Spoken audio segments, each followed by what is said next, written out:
नमस्कार। 8 जुलाई 2025 के current affairs की इस खास चर्चा भाग 1 में स्वागत है। ये खास तौर पर यूपीएससी की तैयारी करने वालों के लिए है। आज हम कई महत्वपूर्ण स्रोतों से मिली खबरों को गहराई से देखेंगे। हो सकता है कुछ विषयों पर हमने पहले भी बात की हो, तो वो एक तरह से रिवीजन भी हो जाएगा। चलिए आज की मुख्य बातों को समझते हैं। बिल्कुल, हमारा मकसद यही है कि इन स्रोतों से सबसे जरूरी जानकारी निकालें ताकि कम समय में तैयारी और पुख्ता हो सके। तो सबसे पहले बात करते हैं भारतीय सेना के आधुनिकीकरण रोड मैप की। एक महत्वाकांक्षी योजना लग रही है ये। हाँ, बिल्कुल। इसका लक्ष्य है सेना को भविष्य के युद्धों, जो शायद बहुत अलग होंगे, उनकी चुनौतियों के लिए तैयार करना। इसमें क्या खास है? टेक्नोलॉजी पर ज्यादा फोकस दिख रहा है? हाँ, टेक्नोलॉजी पर बहुत जोर है। जैसे हाइपरसोनिक हथियार प्रणालियां हैं, फिर 4th, 5th और यहाँ तक कि 6th पीढ़ी की मिसाइलें और डायरेक्टेड एनर्जी वेपन्स, मतलब जैसे लेजर या माइक्रोवेव सिस्टम्स। अच्छा, और साइबर और इलेक्ट्रॉनिक वॉरफेयर का भी जिक्र है। जी, वो तो आजकल बहुत ही महत्वपूर्ण हो गया है। साइबर सुरक्षा और इलेक्ट्रॉनिक युद्ध क्षमता बढ़ाना एक प्रमुख उद्देश्य है। सैनिकों के लिए भी कुछ खास है इसमें।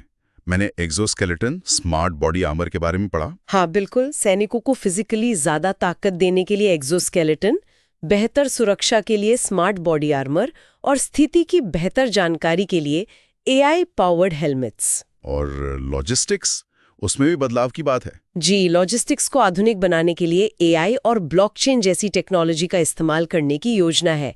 इससे सप्लाई चेन और मूवमेंट ज्यादा कुशल बनेगी। यहाँ एक और बात अहम है, सेना, नीति निर्माताओं और इंडस्ट्री के बीच तालमेल। हाँ, वो तो जरूरी है। जैसे आईडीएक्स, स्टार्टअप्स को फंडिंग मिल रही है और रक्षा निर्माण में आत्मनिर्भरता पर जोर है। बिल्कुल। और इससे जुड़ी दूसरी पहले भी हैं, जैसे 10 साल की integrated capability development plan ICDP, defence space agency, cyber agency वगैरह। ये सब मिलकर काम कर रहे हैं। ठीक है, अब आते हैं ब्रिक्स शिखर सम्मेलन पर। रियो डी जनेरियो में हुआ ये 17वां सम्मेलन। हाँ, और इसकी थीम थी वैश्विक दक्षिण सहयोग को मजबूत करना, यानी ग्लोबल साउथ कोऑपरेशन पर फोकस। क्या बड़ी घोषणाएं हुई हैं? इसमें कई महत्वपूर्ण चीजें थीं। एक तो क्लाइमेट फाइनेंस पर फ्रेमवर्क घोषणा हुई, खासकर विकासशील देशों के लिए फंड जुटाने पर।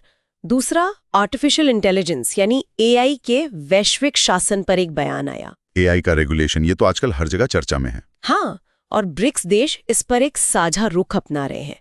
इसके अलावा सामाजिक रूप से फैलने वाली बीमारियों को खत्म करने के लिए भी साझेदारी की बात हुई। और क्या मुद्दे उठे? बहुपक्षवाद, रिफॉर्म्स। जी, बहुपक्षवाद को मजबूत करने पर जोर था और ब्रेटन वुड्स संस्थान जैसे वर्ल्ड बैंक, आईएमएफ, उनमें सुधार की मांग दोहराई गई ताकि ग्लोबल साउथ की आवाज बेहतर सुनी जा सके।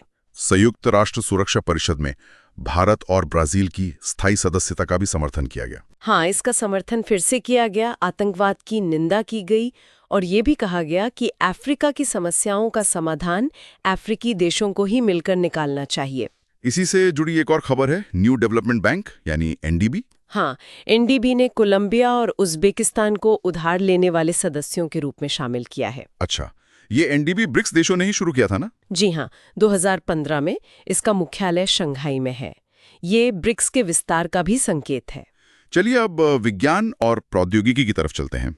एक बड़ी खबर है परमाणु ऊर्जा से जुड़ी। आप काकरापार वाले रिएक्टर की बात कर रहे हैं? हाँ, गुजरात के काकरापार में भारत के पहले स्वदेशी 700 MWE pressurised heavy water reactor यानी PHWR को AERB से संचालन का लाइसेंस मिल गया है। ये बहुत महत्वपूर्ण है।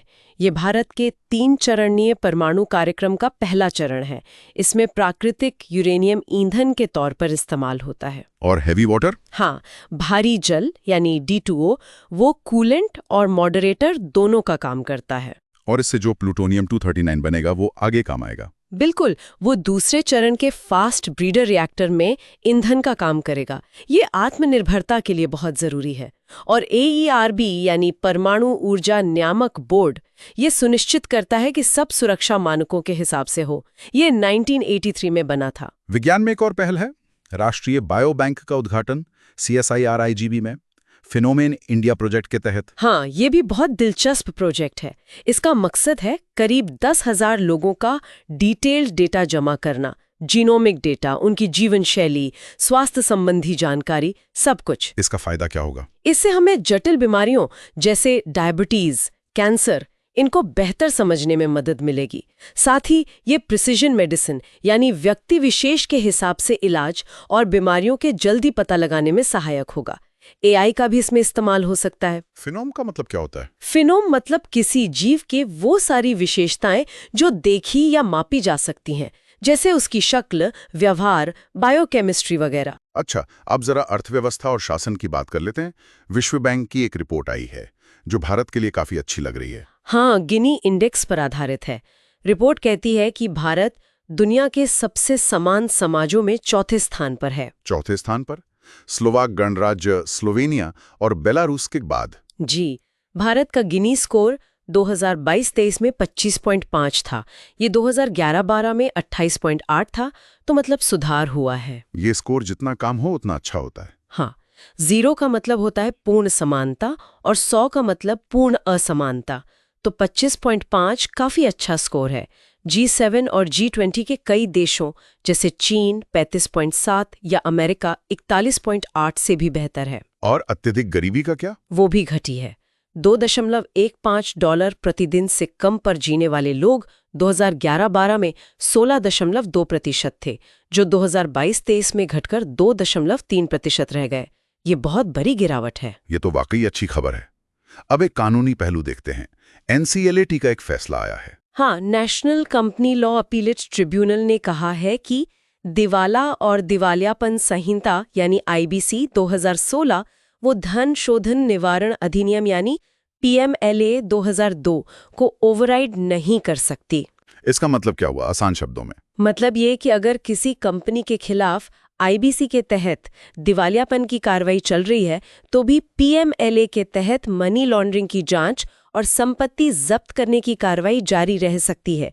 एक कानून दूसरे को रोकेगा नहीं। अच्छा, NCLAT कंपनी अधिनियम 2013 के तहत बना था ना? जी हाँ, ये अपीलीय न्यायाधिकरण है। एक और कानून चर्चा में है, भगोड़ा आर्थिक अपराधी अधिनियम 2018। हाँ, इसके तहत दिल्ली की एक अदालत ने हाल ही में यूके में स्थित एक हथियार सलाहकार को भगोड़ा आर्थिक अपराधी घोषित किया है।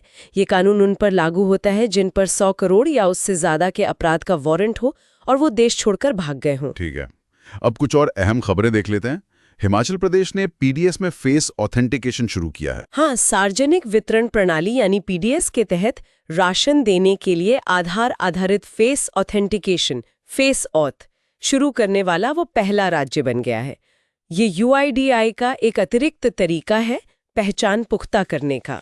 इससे शायद धांधली रुकेगी। उम्मीद तो यही है। और एक और बात, प्रधानमंत्री ने डॉक्टर श्यामा प्रसाद मुखर्जी को उनकी 125वीं जयंती पर श्रद्धांजलि दी। हाँ, उनके बारे में कुछ बताइए।